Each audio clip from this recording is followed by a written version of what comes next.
For today's video, tara, gumawa naman tayo ngayon ng isang healthy at masarap na vegetable.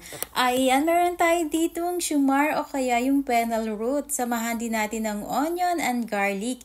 Igigisa muna natin bago natin ilagay yung ating carrots. Unahin natin yung carrots kasi yan yung medyo matigas.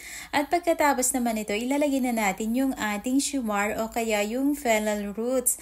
Masarap to guys, pwede din itong gawing pang salad. Masarap din yan sa salad.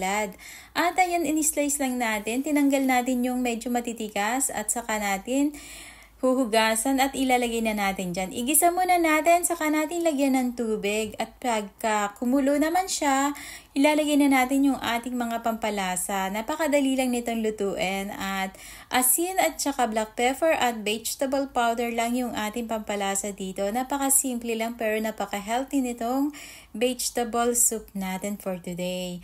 Ayan guys, pakuluan lang natin at antayin lang natin lumambot yung ating mga vegetable. At pagka okay na to guys, atin naman siyang imi-mixer. Ayan, malambot na yung ating vegetable and ready na to mixer. Ilalagay natin sa food processor para mas madali nating ma-mixer yung ating vegetable soup. Ayan guys, ready na yung ating vegetable soup and thank you for watching. Sana magustuhan nyo itong aking videos and paki-follow and share na rin po. Napakasarap ng lasa nito kaya i-try nyo na din. Ayan, ready to serve na yung ating vegetable soup for today. Thank you for watching. Hope you enjoy and see you on my next video.